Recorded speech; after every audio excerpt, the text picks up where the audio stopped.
Avanzamos en el estudio de la carta del apóstol Pablo a los romanos y llegábamos la semana pasada a una porción muy especial de la escritura, y es el hecho de que el evangelio es el mensaje más poderoso, es el más importante de todos los mensajes y tiene en sí mismo un poder tremendo para salvar.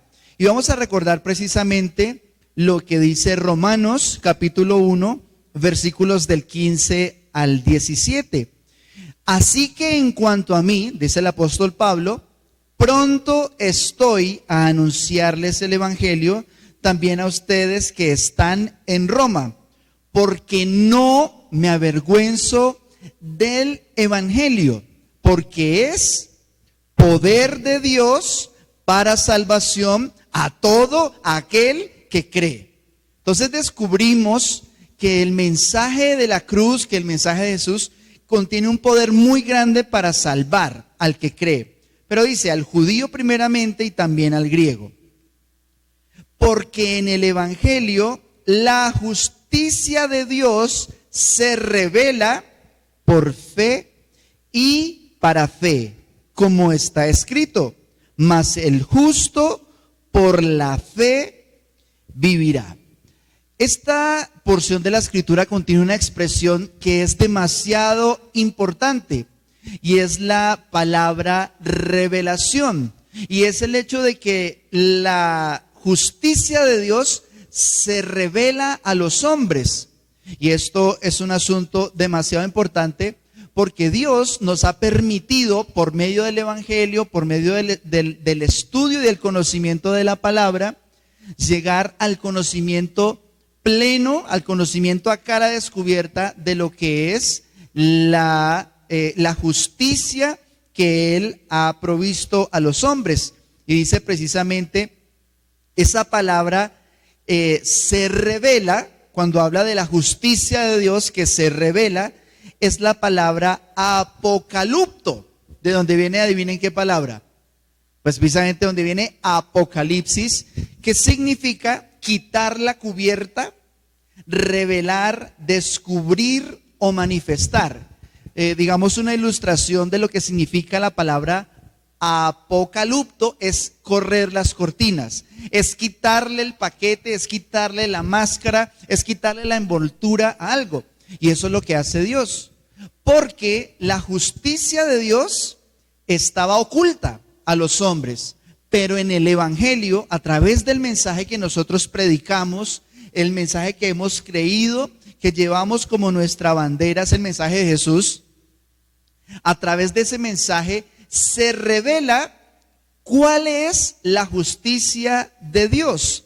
Pero hablando de la revelación, hay que comprender que la revelación es espiritual y no humana. Es decir, digamos, uno piensa generalmente que en la medida en que nosotros estudiamos, vamos teniendo un conocimiento, y es cierto, digamos, pues uno se dedica a estudiar, uno como cuando éramos pequeñitos que estudiábamos y nos memorizábamos la tabla y nos pegábamos golpecitos en la frente como para que entrara el conocimiento. Y digamos, esa es una actividad que uno podría mencionar como humana en la medida en que uno pues conoce un texto que está escrito, uno lo puede memorizar.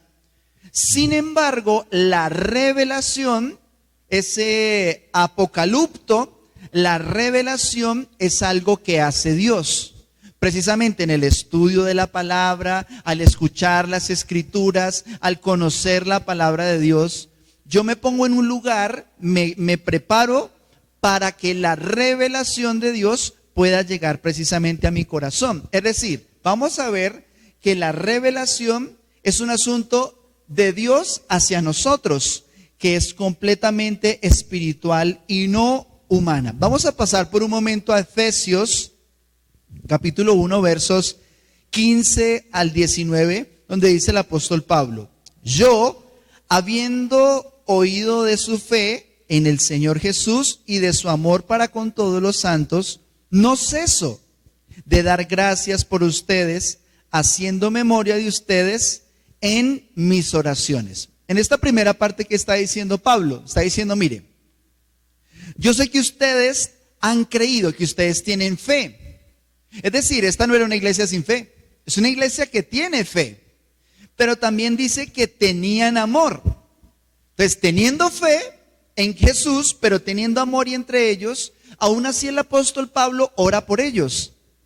Pero si se supone que lo que uno busca, lo que uno al predicar intenta despertar, o lo que le pedimos al Señor, es que precisamente que las personas crean, que las personas se amen, ¿por qué entonces Pablo, si ya esta iglesia tiene esas características, dice que eleva un ruego a Dios? ¿Por qué? Si se supone que ya llegó a la meta, que es la fe, que es el amor, ¿por qué él ora? Pues él dice, no ceso de dar gracias por esa fe, por ese amor.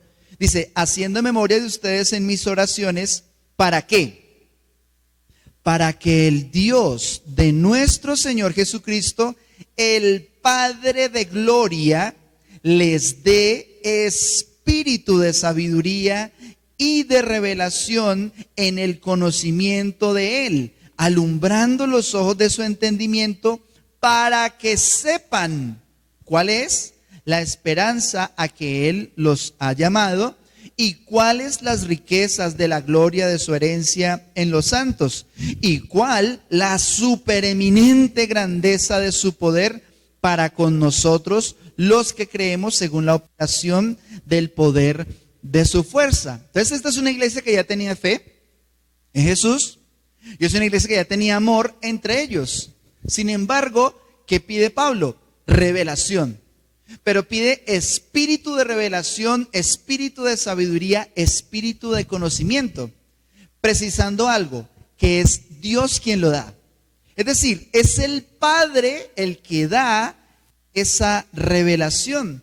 Por eso la justicia de Dios debe ser revelada. La justicia de Dios, el conocimiento de cuál es la justicia de Dios, tiene que venir como una revelación proveniente de Dios. Es decir, el origen de esa verdad está en Dios. ¿Y a quién le es revelada? A quien se acerca al Evangelio, a quien conoce el mensaje de Jesús. Ahora, la justicia de Dios se revela por fe. Es decir, cuando nosotros crecemos en la fe, cuando nosotros podemos creer en la obra de Jesús, cuando creemos lo que Él hizo, cuando nosotros ponemos nuestra mirada en el Señor, sucede algo muy importante.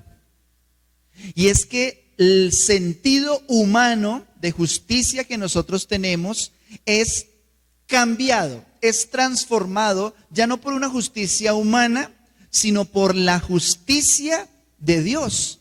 Entonces, es revelada por fe. ¿Qué significa, por ejemplo, creer una sanidad? Digamos, una persona está enferma, está dolorida, y la sanidad tiene que creerla, tiene que aceptarla, y si en su corazón cree en que Jesús pagó el precio por su enfermedad, ¿qué hace uno? Entonces uno ora, uno cree, y al creer recibe esa sanidad por la pura bondad de Dios. De la misma manera, a pesar de que, digamos, en el enfermo hay dolor, pero aún así cree en la sanidad, también en los hijos de Dios, a pesar de lo que humanamente consideramos como nuestra injusticia, cuando yo creo en la cruz, soy revestido, o sea, se me quita el velo, apocalipto, la palabra que estamos viendo, se quita el velo y se revela que la justicia de Dios viene a mí por esa fe. Vamos a ver, ahora sí, avanzando, lo que nos menciona las Escrituras, que también es revelado, que también es apocalipto, y vamos a verlo en Romanos capítulo 1, versos 18 al 20, y dice así: porque la ira de Dios se revela desde el cielo contra toda impiedad e injusticia de los hombres que detienen con injusticia la verdad. Porque lo que de Dios se conoce les es manifiesto, pues Dios se lo manifestó. Porque las cosas invisibles de Él, su eterno poder y deidad, se hacen claramente visibles desde la creación del mundo, siendo entendidas por medio de las cosas hechas, de modo que no tienen excusa. Entonces miren lo interesante, y es que el Evangelio revela, por la fe, revela la justicia de Dios, ¿cierto? O sea, una persona que cree se convierte en alguien justo, y ese es el gran tema del libro de Romanos. Pero miren lo interesante, y es que no es lo único que se revela. El Evangelio revela esa justicia, pero está escrito que también se revela desde el cielo, se revela la ira de Dios. Y ese es un concepto, una verdad escritural demasiado importante que nosotros no podemos ignorar. Ahí también se usa la palabra apocalipto. Y dice en el 18, la ira de Dios se revela desde el cielo. Entonces, se revela la ira significa que también es quitada la cubierta, que también es descubierta y se manifiesta. Entonces, ¿qué significa que la ira de Dios debe ser revelada? Vamos a mencionar solamente algunas cosas en relación con esa verdad. Y en primer lugar, hay que tener muy clara qué significa la ira de Dios. Y en primer lugar, es entender que la ira de Dios es completamente justa. La ira de Dios no es un capricho de alguien que está jugando con la humanidad. La ira de Dios no es, digamos, el desenfreno de alguien, digamos, que está lleno de rabia, que está lleno de ardor. No. Sino que más allá de un capricho, la ira de Dios es completamente justa. Entre otras cosas porque Él creó todas las cosas. Entre otras cosas porque Él es el único justo. Entre otras cosas porque Él es soberano sobre toda la creación. Pero vamos a ver un versículo que nos ayuda a entender de dónde proviene precisamente esa ira, esa indignación. Hebreos capítulo 1 versos 8 y 9 dice: de Jesucristo, o sea del Hijo, más del Hijo dice: tu trono, oh Dios, por el siglo del siglo, cetro de equidad es el cetro de tu reino. Y aquí menciona dos cosas que hay en el corazón de Jesucristo. Y nosotros no podemos escapar a esta verdad. No podemos ignorarla. Y dice que Jesús has amado la justicia. ¿Qué es amar la justicia? Amar la justicia significa estar uno completamente lleno de una pasión por la rectitud, por las cosas bien hechas, por la bondad. Es decir, si hay algo que ama al Señor, es la justicia, es el juicio bien equilibrado, bien hecho, es la balanza justa. Jesús ama la justicia. Pero miren lo interesante, dice que no es lo único que hace. Dice, has aborrecido la maldad. No es lo mismo amar la justicia que aborrecer la maldad, aunque hay un vínculo muy estrecho. Amar la justicia es buscar siempre las cosas buenas, bien hechas, de parte de Dios. Pero aborrecer la maldad tiene que ver con una profunda indignación ante las cosas que suceden, digamos que producen, que despiertan esa sensación precisamente de injusticia. Por ejemplo, cuando nosotros vemos que a alguien le están golpeando, cuando nosotros escuchamos de un abuso, cuando nosotros conocemos historias crudas, historias duras de vida, siempre se produce en nosotros, se genera una indignación. ¿Por qué? Porque aborrecemos la maldad. Todos los seres humanos, sin excepción, traemos el diseño, la imagen y la semejanza del Señor. Por eso amamos la justicia, estamos enamorados profundamente de que las cosas se hagan bien. Pero también hay odio. ¿Ustedes sabían que Dios odia? ¿Cómo así que Dios odia? Sí, ¿sabe qué odia a Dios? La maldad. Dice que Él aborrece la maldad. Dios no puede tener comunión con lo malo. El Señor no puede tener comunión con lo inmundo, con lo injusto, con el pecado. No puede tenerlo. Por eso nos santifica antes de acercarnos a Él, nos limpia por su sangre, por su gracia. Entonces dice que por esa razón Dios, dice el Dios tuyo, con óleo de alegría te ungió más que tus compañeros. Porque una consecuencia natural de amar la justicia y de aborrecer la maldad es precisamente el gozo, porque eso trae un sentido de justicia en nuestra vida, de estar en el lugar correcto. Vamos a ver también otro aspecto de la ira de Dios, y es que la ira de Dios es terrible. La ira de Dios es algo profundamente conmovedor. La ira de Dios es tan tremenda que está escrito que el Señor incluso derrite las montañas, quiebra las piedras con su presencia. Pero la ira de Dios digamos, tiene que ver con cosas demasiado profundas. Por ejemplo, conceptos o verdades como el infierno. Miren, hay personas que no creen en el infierno, y lo más grave es que hay cristianos que no creen en el infierno. Hay personas que dicen, no, Dios es tan bueno que eso todos se van a salvar. Eso se llama universalismo. Esa no es una doctrina bíblica. Es como las personas que dicen, yo creo que existe Dios, pero no creo que existe el diablo, no creo que existen los demonios. Sin embargo, la persona que más echó fuera demonios, la persona que más habló del infierno, fue precisamente Jesús.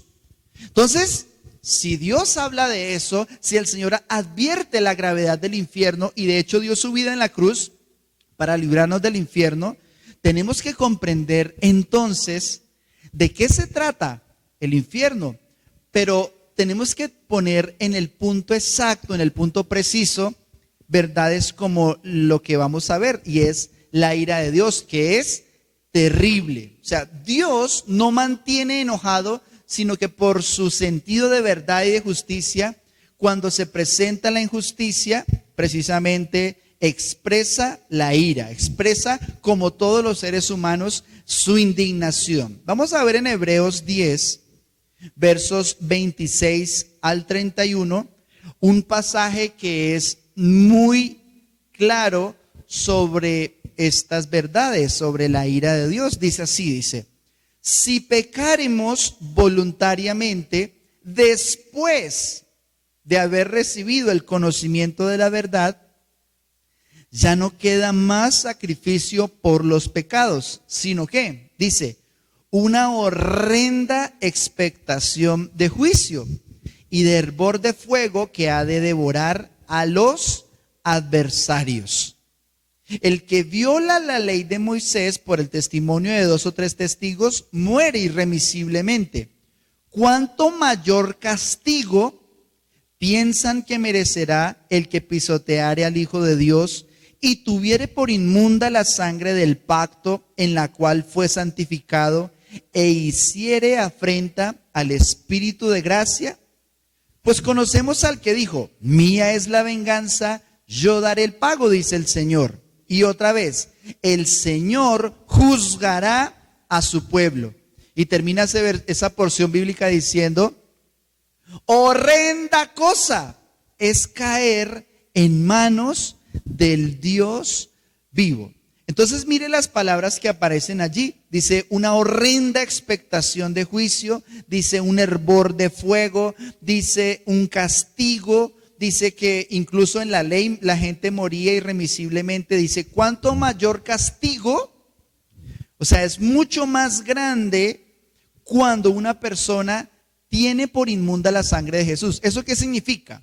Que piensa en su corazón que la sangre de Jesús no tiene efecto para limpiarle. Por ejemplo, si una persona, digamos, está al borde de la muerte y le presentan el antídoto, ¿cierto? Por ese veneno que se tomó o ese animal que le mordió. Y si una persona rechaza el antídoto y dice esto no sirve, esto no es eficaz, y digamos esa persona en el ejemplo que estoy poniendo no se lo aplica o no se lo toma, pues ¿qué va a suceder? Desde el momento en que le picó el animal o de que tomó el veneno, empieza a hacer un efecto y un dolor terrible, un dolor tremendo, y pues esa persona está condenada precisamente a una muerte dolorosa, tormentosa. De una manera similar, cuando una persona rechaza a Jesús, cuando una persona dice que tiene por inmunda la sangre del pacto, es decir, dice, esa sangre no es eficaz, esa sangre no me va a limpiar mis pecados. Es decir, como dijo un hombre de Dios, el pecado más grande de la iglesia es pensar que no fueron borrados nuestros pecados. ¿Por qué? Porque la sangre de Jesús es suficiente, es eficaz, es completamente satisfactoria en relación con nuestra injusticia. Por eso dice que es tan delicado que el que rechaza a Jesús merece un castigo mayor que el que peca. Es decir, el que peca merece la muerte, ¿sí o no? La paga del pecado, ¿cuál es? La muerte, ¿cierto? La paga del pecado es muerte. Pero, dice esta escritura, el que rechaza la salvación merece un castigo aún peor. ¿Por qué? Porque está diciendo, no, a mí la sangre de Jesús no me va a quitar, no me va a ayudar, no va a ser suficiente, o piensa también, no, con mi propia justicia basta. Y eso enciende, eso sí produce una afrenta, dice la escritura. Por eso el Señor trae una venganza, un juicio, un pago justo. Dice también en relación con esa ira terrible del Señor, un pasaje en Apocalipsis, capítulo 19, verso 15, describe cómo va a ser el Señor Jesucristo en esa venida. Dice, de su boca sale una espada afilada para herir con ella a las naciones y las regirá con vara de hierro. Y él pisa el lagar del vino del furor de la ira del Dios Todopoderoso. Mire, yo vi hace poco un video que me pareció estremecedor, y es que estaba un león, grandísimo pues, un león detrás de una malla, ¿cierto? Y resulta que había un muchacho molestando al león y pegándole al león, y pégale y pégale y pégale al león. Y en medio de esos golpes que hacía él por fuera de la malla, de pronto el león, ¡pah!, mandó el zarpazo y le agarró un dedo. No sé si uno o dos. Lo que sí sé es que ese muchacho se asustó y empezó a jalar hacia el otro lado, y el león jalaba y los dos jalaban, y el león teniéndole los dedos al muchacho. Resulta que a los pocos segundos, ¡pah!, el león se quedó como con un pedazo del dedo. Y eso se veía, se alcanzaba a ver como en la imagen lo duro que fue, pues, porque le cortó pues una parte de su cuerpo. Entonces el león estaba quieto, ¿cierto? Pero si se empieza a jugar con él, si se empieza a provocarlo, pues el león no, digamos, no fue indiferente, y lo que hizo fue que con la fuerza de su mandíbula le arrancó los dedos. Entonces, la ira de Dios, dice la escritura que cuando venga el día de la venganza, cuando venga el día justo del pago, porque todos pedimos justicia, ¿no? ¿Hasta cuándo, Señor? ¿Por qué hay tanta gente mala? ¿Por qué no se acaba la corrupción? ¿Por qué no se acaban los ladrones? ¿Por qué no se acaba la gente mala? Y si uno se pone mal, cuando escucha que se robaron una plata por allá de un contrato del gobierno de yo no sé qué cosa, cuando uno escucha que le robaron el hospital a los viejitos, que le robaron la comida a los niños, y la gente se indigna cuando se escucha que un hombre abusó sexualmente de una persona, que una profesora abusó sexualmente de un niño. Es decir, ante tantas cosas tan terribles que se oyen en el mundo, uno se siente mal, uno se llena de rabia, de indignación, de dolor. Ahora, ¿será injusto entonces que Dios haga justicia? ¿Que Dios exprese su ira? Pues de ninguna manera. Por eso la ira del Señor es justa, y Él va a regresar, y en medio de tanta maldad va a darse rienda suelta a la ira de Dios. Ahora, hasta este momento no hemos hecho una diferenciación que es muy importante hacer, y una aclaración que tiene tanto de ancho como de profundo, y es el hecho de que la ira de Dios fue satisfecha en Jesús. Es decir, una ira satisfecha es lo que sucede cuando uno siente que ya se hizo justicia. Por ejemplo, si usted está en su negocio y llega un tipo y coge una piedra, su vecino tiene una piedra y le quiebra el vidrio de su almacén, y usted sabe quién es y usted vio en las cámaras, ¿usted qué hace? Usted lo demanda, ¿cierto? Y hasta que no le hace pagar el vidrio, hasta que usted no siente que su ira, que su rabia fue satisfecha, que le pongan una multa, que mejor dicho le tengan una restricción, que no se me pueda acercar, ahí es satisfecha la ira. Por ejemplo, en algunos países donde la pena capital está, digamos, donde a una persona, lo que pedían en Colombia, ¿no? Que cuando se abusa de un menor, esa persona tenga cárcel perpetua, ¿sí? Condena perpetua. Eso para la sociedad, para algunas personas es suficiente. Y uno escucha en conversaciones ahí en la cocina, en el comedor. Hay gente que dice, no, eso deberían castrarlos. No, deberían matarlos. Hay gente que dice así, ¿no? Hay gente que ya son más extremas y dice, eso está bueno, es que le peguen, mejor dicho, una revolcada y yo no sé qué. Porque la injusticia produce ira. Ahora, cuando se hace justicia, cuando a la ira se le dio rienda suelta, la ira es apaciguada. Como que uno queda completamente satisfecho. Por ejemplo, la niña, la compañerita del colegio que le puso el chicle a la niña en el colegio, ¿cierto? Y entonces le tocó peluquearse, le tocó quitarse, le tocó dañarse el peluqueado. Pero resulta que a la niña la ven, la descubren y se la llevan a la rectoría, le llaman a los papás, sacan un video, mejor dicho, la expulsan del colegio, se va con matrícula condicional. ¿Cómo queda la niña que no tenía que le cortaron el pedazo del cabello por el chicle? Queda como, uy, bueno, al menos, uy, se hizo justicia, ¿no? Uno como que, uy, se lo merecía. Como hablando de eso, me acuerdo de un familiar, hablando del ejemplo de la carne en la mesa, que estaba almorzando y entonces estaban haciendo la oración. Bueno, vamos a orar. Y se puso a orar y cuando abrió los ojos, después de la oración, se dio cuenta que alguien le había cogido la carne y salió corriendo. Y cuando la persona salió corriendo, había una ventana abierta y ¡pum! Se estrelló en la cabeza, se pegó en la cabeza con la ventana y volvió toda aburrida, ahí está su pedazo de carne y se fue por allá a sobarse y a llorar. Entonces uno ¿cómo queda? Uno queda satisfecho. Ahora, ¿qué pasa cuando no es un pedazo de carne el que nos roban? ¿Qué pasa cuando no es algo que parece chistoso, sino que ya es algo más delicado? Por ejemplo, los que matan, los que roban, los que violan, los que defraudan, ¿sí?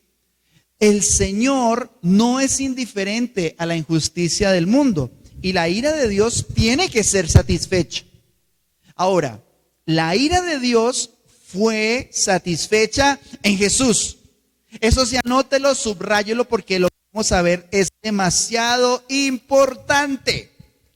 Romanos 3, un pasaje que vamos a estudiar más adelante, solo lo vamos a mencionar, nos habla un poco de eso. Romanos 3 del 21 al 23, de unos versículos más conocidos y estudiados de las Escrituras, dice así: pero ahora, aparte de la ley, o sea, la ley de Moisés, aparte de la ley de Moisés, se ha manifestado la justicia de Dios. O sea, aparte de la ley, es que además de esta ley, hay otra manera en la que la justicia de Dios es completamente satisfecha. Y dice que esa justicia fue testificada precisamente por la ley, pero también por los profetas. ¿Cuál es la justicia de Dios de la que estamos hablando hace rato? Dice, la justicia de Dios, ¿por medio de qué? ¿Por medio de qué? Dice, la justicia de Dios por medio de la fe en Jesucristo, para todos los que creen en Él. Para algunos, mire lo tremendo, dice que para todos los que creemos en Jesús, viene sobre nosotros una investidura de justicia. porque en Cristo fue satisfecha la ira de Dios. Mire lo que dice, porque no hay diferencia, por cuanto todos pecaron y todos están destituidos de la gloria de Dios. Este es uno de los versículos que yo recuerdo mucho cuando uno está en este ambiente electoral en nuestros países, que cuando hay un gobierno y un cambio de gobierno y las elecciones, y maravillosamente todos son corruptos, ¿no? Todos son corruptos, todos roban, todos hacen, y el lema de la campaña de muchos, ¿cuál es? Vamos a acabar con la corrupción. Necios, la corrupción no se puede acabar a menos que esté consumida por la obra del Espíritu Santo, porque la corrupción no se encuentra ligada a un partido político. La corrupción se encuentra ligada al ser humano. Entonces, la Escritura nos enseña en Romanos precisamente que no hay ni uno justo, no hay quien haga lo bueno, todos tienen, como quien dice, rabo de paja. Pero dice algo muy precioso, que en Cristo la ira de Dios fue satisfecha, y por creer en Jesús, para todos los que creen, esa justicia viene. Pero yo le invito a que usted no sea un cristiano de Romanos 3:23. Yo le invito a que usted sea un cristiano de Romanos 3:24. Porque hay gente que le gusta insistir. La paga del pecado es muerte, la paga del pecado es muerte. Pero es la mitad de la ecuación. Usted no se vuelva un cristiano, una cristiana de Romanos 3:23 solamente. La paga del pecado es muerte. Hay gente que solo predica que la paga del pecado es muerte. Yo le animo a que más bien nos volvamos una iglesia de Romanos 3:24. Porque si la paga del pecado es muerte, mire lo que dice para nosotros. Dice, siendo justificados gratuitamente por su gracia, mediante la redención que es por medio de ¿quién? Que es en Cristo Jesús. Entonces mire lo importante de esto que estamos hablando. En Cristo hemos sido justificados gratuitamente por su gracia. Eso es una escritura, una enseñanza escritural demasiado relevante. Porque si una persona piensa en su corazón que es injusto, que no tiene oportunidad con Dios, pues esa persona que está diciendo, la sangre de Jesús no fue suficiente. Pero si nosotros creemos en Jesús, que acabamos de estudiar, que sobre nosotros viene una justificación gratuitamente. Diga conmigo por favor esa palabra porque es muy importante. Justificados gratuitamente. Y cuando algo es gratis, ¿cuánto hay que pagar? ¿Cuánto hay que pagar cuando algo es gratis? Mire, le regalo esta pelota de fútbol, le regalo esta bicicleta, pero deme 100,000 pesos. Yo pregunto, ¿eso es gratis? Entonces, ¿por qué a veces con Dios pensamos que es así? Si Dios nos regala su salvación, nos regala su justificación, y a veces pensamos que el Señor dice, bueno, yo le regalo la salvación, pero deme 100,000 pesos. Yo le doy la bicicleta, pero deme 200,000. Es decir, pensamos equivocadamente que el Señor nos justifica, pero aún así nosotros tenemos que hacer cosas para justificarnos. Pero de ninguna manera es lo que enseña la Escritura. Por eso, ya que al principio hablamos de la ira de Dios, ¿sí? Y que la ira de Dios es terrible y es un lugar donde uno no quisiera estar, donde ninguna persona debería estar. Pero si uno le da cosa, uno se siente como nervioso, ¿cierto? Cuando ve un perro grandísimo así rabioso. Uno se siente mal cuando el papá, cuando la mamá de uno estaban llenos de rabia y le iban a uno a pegar. Yo pregunto, ¿qué se sentirá? ¿Qué sentíamos cuando pensábamos que Dios estaba bravo con nosotros? Ese es el peor estado. Es la peor manera de vivir, pensando que Dios me tiene rabia. Pero hay una verdad muy grande. Dios no está enojado contigo porque estás en Jesús. Esto es una verdad muy importante. Hay personas dentro de la iglesia que a veces no han o no hemos comprendido completamente el plan salvador y justificador del Señor, y por eso equivocadamente a veces piensan o pensamos que Dios está bravo con nosotros, que Dios está bravo con los cristianos. Pero de ninguna manera la Biblia nos habla de eso. La Biblia nos enseña sí que estamos en paz. La Biblia nos enseña sí que la ira de Dios fue satisfecha por completo. Lo que pasa es que a veces trasladamos nuestra psicología a nuestra teología. Entonces, como nuestro papá fue bravo, como nuestra mamá fue brava, ¿qué decimos? Uy, no, Dios es como mi papá. Dios es como mi mamá, que siempre están bravos, que por todo cansan, por todo molestan. Pero nada más lejos del carácter de Dios para los que creen. ¿Se acuerda que lo vimos hace un momento? Para los que creen. Y esta verdad de que Dios no está enojado contigo, de que Dios no está enojado con nosotros por causa de que estamos en Jesús, ampliamente aparece en las cartas del apóstol Pablo. En primer lugar, vamos a ver en Romanos 5:1 lo que enseña el apóstol Pablo también. Eso lo vamos a ver más detenidamente y vamos a insistir en esto porque el estudio del libro de Romanos nos habla sobre esto también ampliamente. Dice así: justificados, pues, porque nos portamos bien. No, dice justificados. ¿Por qué somos justificados? Por la fe, es decir, porque creí. Por la fe, dice, tenemos paz para con Dios. Usted ahí donde tiene que decir, amén, yo tengo en paz con Dios. Yo estoy en paz con Dios. No suceda que se le cayó el celular. Ay, eso debe ser que Dios está bravo conmigo y por eso me castigó. Ay, se me dañó la nevera. No, eso debe ser que Dios está bravo conmigo. Ay, me estrellaron el carro. Uy, debe ser que Dios me tiene entre ojos, ¿sí?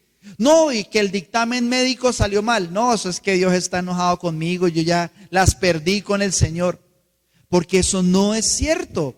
Sí enseña la Escritura que estamos en paz. Yo pregunto, si usted está en paz con alguien, ¿usted está con temor de que en cualquier momento le pegue una bofetada?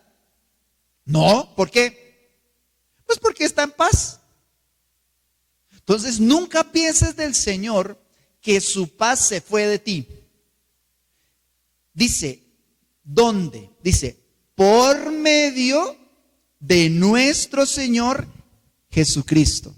Entonces, quítele a Jesús a esa ecuación y lo único que queda es la ira de Dios.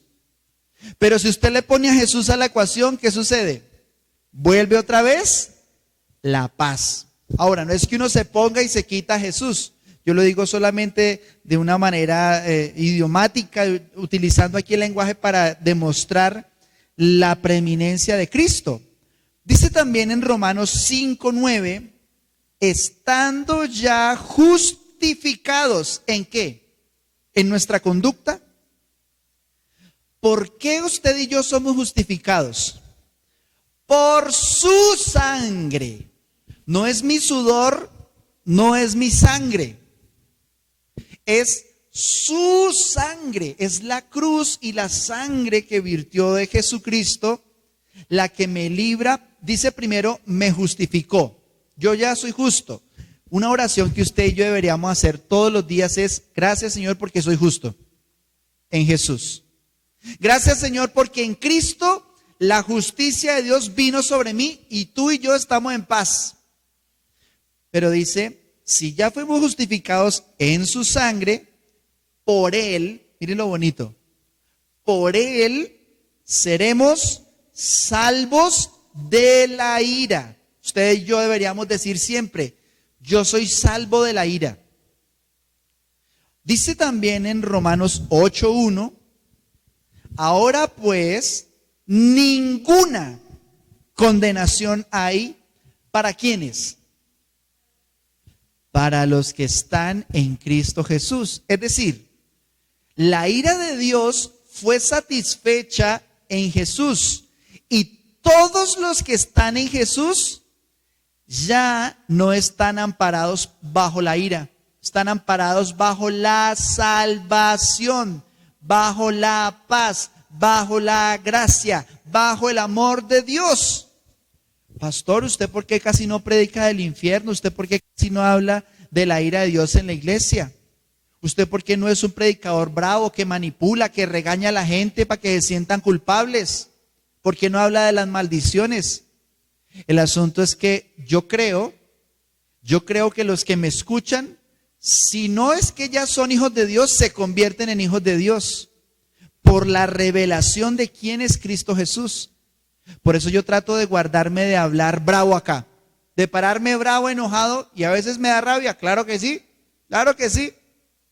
Hay algunas personas que dicen, no, yo soy hecho a imagen y semejanza de Dios, pero porque mantienen con la ira de Dios, ¿sí?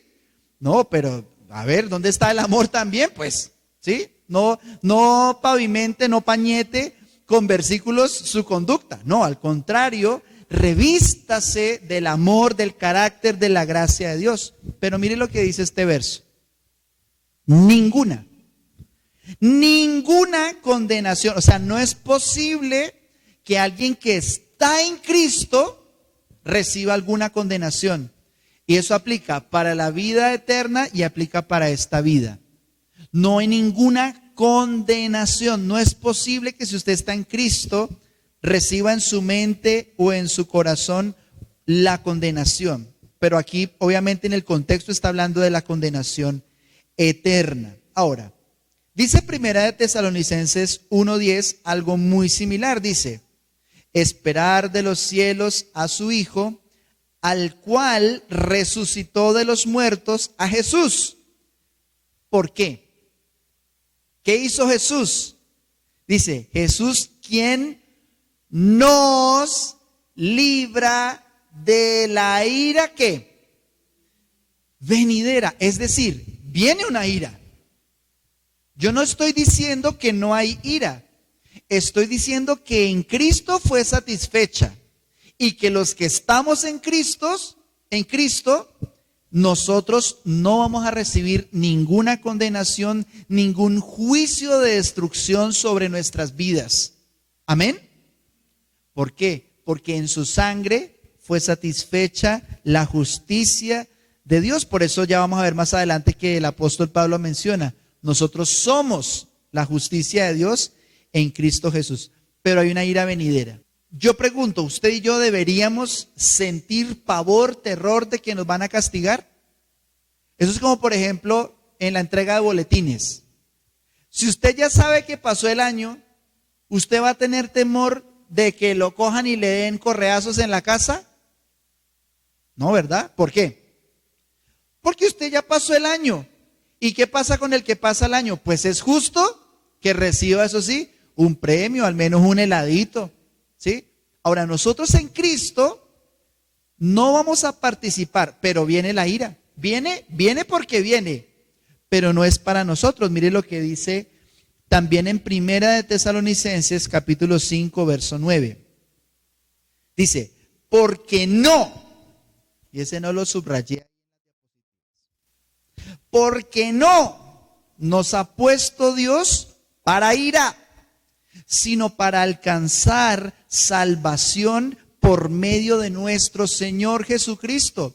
¿Sabe quién sí está lleno de ira? ¿Sabe quién fue expulsado del cielo y descendió con gran ira? El diablo. Por eso cuando usted ve a una persona llena de ira, es una persona que ha sido influenciada por el espíritu del que gobierna en este mundo. Pero nosotros no estamos para ira. ¿Amén? ¿Sí o no? Nosotros no hemos sido puestos para ira, sino ¿para qué? Para salvación. Entonces, si yo le pregunto a ¿usted qué merece? ¿Ira o salvación? Usted solo me puede decir una cosa si está en Cristo. Si usted está en Cristo, usted tiene que decir, para mí no hay ira, para mí lo que sí hay es salvación en Jesucristo. Ahora, si usted no tiene a Cristo en su vida, escúcheme atentamente. Si usted no tiene a Jesucristo en su vida, si usted no ha creído en Él, para usted no hay posibilidad alguna de que haya salvación. Solo una horrenda expectación de juicio. Pero usted no tiene que morir. ¿Qué es arrepentirse? Es recibir el amor de Dios por medio de Cristo Jesús.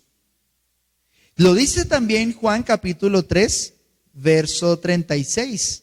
Este es más claro para dónde. O sea, más claro, difícil. El que cree en el Hijo tiene vida eterna. Amén. Si hay alguien aquí que crea en el Hijo, dice, el que cree en el Hijo tiene vida eterna. Pero el que rehúsa creer en el Hijo de Dios, dice, no verá la vida, sino que ¿qué? Mire lo interesante, ahí sí dice claramente. ¿Cuál es la única diferencia? La única diferencia es creer en Jesús o rehusarse a creer en Jesús. Así de simple, así de fácil de entender, pero así de difícil de aceptar para muchas personas. No, tiene que haber otras maneras, tiene que haber otras religiones, tiene que haber otros nombres, otras personas. No. Por eso Jesús lo advirtió claramente. Él dijo, angosta es la puerta, angosto es el camino que conduce a la salvación. Jesucristo es el camino, Jesucristo es la puerta. Pero una persona que no está en Cristo es merecedora de la ira de Dios. Y la ira de Dios está sobre él. Vamos a ver rápidamente entonces qué dice la Biblia. Si no es para nosotros que estamos en Cristo, entonces ¿contra qué o contra quién es la ira de Dios? Y vamos a hacer una distinción. Por ejemplo, si usted está cocinando, ¿cierto? Usted está cocinando y su hijo está jugando con una pelota de fútbol en la cocina. Y usted le dice, papito, no me juegue aquí fútbol en la cocina. Y resulta que usted está ahí cocinando y la olla, no sé qué, cuando de pronto usted en el momento menos pensado, ¡pah!, un balonazo en la olla y la olla se cae al piso con todo lo que usted estaba cocinando y encima de todo le salpica y le quema las piernas. Y le quema un poquito de las piernas y encima de todo le cae al pie del celular y por allá dañó yo no sé qué cosas y un desastre completo en la cocina, ¿cierto? Y usted voltea a mirar a ese pedacito de persona y usted con la rabia que tiene y preciso llega un vecino y resulta que ese vecino le va a regalar a usted, no sé, un televisor. Le dijo, ¿sabe qué, vecina? Usted me cae bien, venga, le regalo este televisor, ¿cierto? Y resulta que esa persona es muy buena gente y es muy querida. ¿Usted tiene rabia contra su hijo? Pero yo le pregunto, ¿usted le va a pegar al vecino? ¿Le va a dar el juetazo al vecino? Bueno, hay gente que sí. Hay gente que no sabe controlar la ira, ¿ya? Porque a veces uno proyecta la ira que tiene hacia una persona con los demás. Uno peleó con el marido, con la esposa, peleó con alguien y se agarra con todo el mundo. Eso es falta de dominio propio. Pero miren lo que significa esto, que la ira de Dios no es para nosotros. Aunque en el ejemplo que di, en el que puse, lo debía haber dado al contrario, ¿no? Como que más bien uno está en la calle y le pasan cosas y uno no va a coger a rematar a su hijo por haber peleado en la calle, ¿no? También ese es otro ejemplo que es más válido. Entonces Dios, en su justicia, no expresa su ira hacia nosotros, pero sí contra algunas características que hay. Y es lo que vamos a ver, a responder esa pregunta. ¿Contra qué? ¿O contra quién es la ira de Dios? Romanos 1:18. Porque la ira de Dios, que es el pasaje donde estamos hoy, la ira de Dios se revela desde el cielo contra toda impiedad e injusticia de los hombres que detienen con injusticia la verdad. 3 aspectos menciona este verso que traen al mundo la ira de Dios. En primer lugar dice, se revela desde el cielo contra toda impiedad. Toda impiedad. Y esa palabra impiedad es la palabra asebeia. Asebeia, que significa falta de reverencia, impiedad, maldad, perversidad. Entonces la ira de Dios se revela desde el cielo contra toda la injusticia, grande o pequeña. Siempre en el carácter santo de Dios, la injusticia a Dios le molesta. La injusticia a Dios lo indigna. Por eso, usted y yo tenemos que tener algo muy claro, que Dios no es indiferente ante el dolor. Mire lo que dijo Jesús. Bienaventurados los que tienen hambre y sed de justicia. ¿Por qué? Porque ellos serán saciados. Es decir, va a ser tan amplia la respuesta de Dios en su venganza hacia los malvados, hacia los que no se arrepintieron para creer en Jesús, que va a ser, dice la Biblia, el día terrible y espantoso del Señor. Pero mire lo que dice. Dice también en contra de toda injusticia. Entonces, la impiedad, pero también la injusticia. Y es la palabra en griego original, adikia. Adikia significa injusticia, maldad, iniquidad, agravio o traición. Lo tremendo es que no es la traición que hacen otros, que no es el agravio, la maldad que hacen otros, es la que hacen cualquier hombre, cualquier mujer. Pero si estamos en Cristo, esa ira no nos corresponde, esa injusticia no hace parte de lo que nosotros somos. Por eso una evidencia de la salvación es la transformación. Una evidencia de la salvación, del poder de la gracia de Dios en nosotros, es que nuestra vida cambia.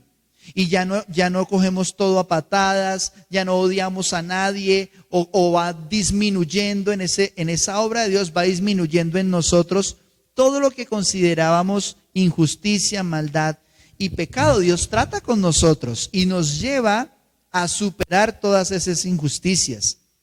Pero dice que también los que detienen con injusticia la verdad. Entonces, mis hermanos, la palabra detener es la palabra catejo, que significa retener, apoderarse o detener. ¿Por qué es importante esta palabra? Porque cuando una persona, digamos, con su injusticia detiene la verdad, está deteniendo la obra de Jesús. Entre comillas digo detener, digo entre comillas, porque la obra de Dios es imparable. Pero en su vida está produciendo un retardo porque el pecado endurece y el pecado seca la fe que tenga la persona, a menos que esté en Cristo. Porque si está en Cristo, si es escogido, dice la Escritura que es imposible que el diablo engañe a alguien. Dice que el diablo sale buscando para engañar, para devorar.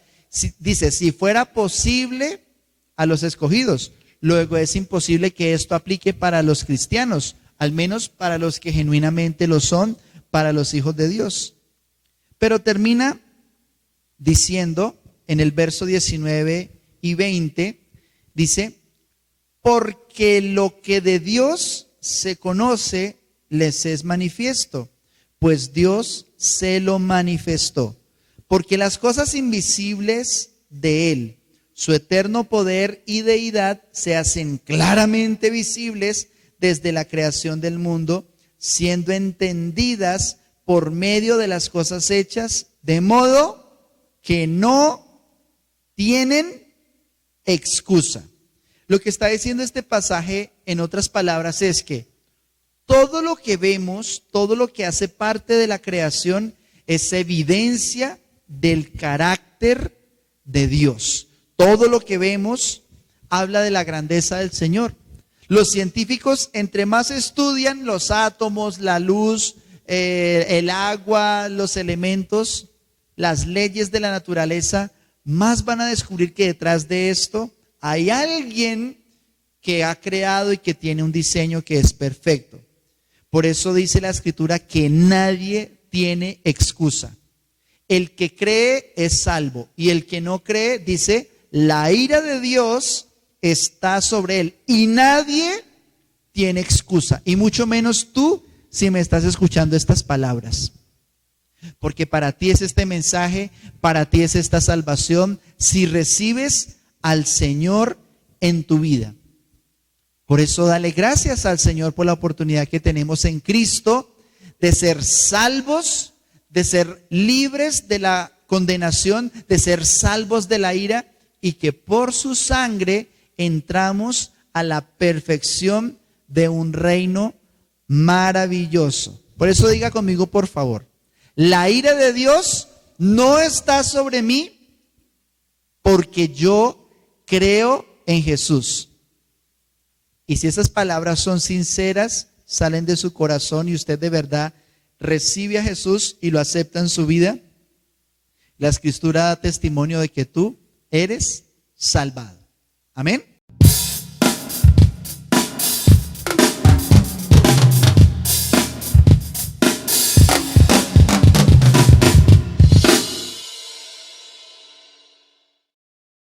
Ven a la iglesia, sé la iglesia.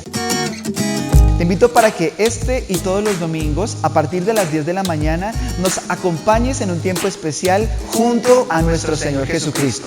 Recuerda, somos familia. Nos llamó el Señor a vivir y a estar juntos. Somos iglesia, somos su cuerpo y vivimos para Él. Por eso somos la Gran Comisión. Dios te bendiga, te esperamos.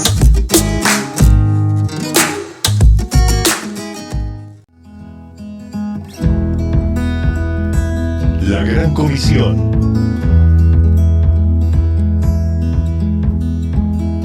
Llevando las palabras de Jesús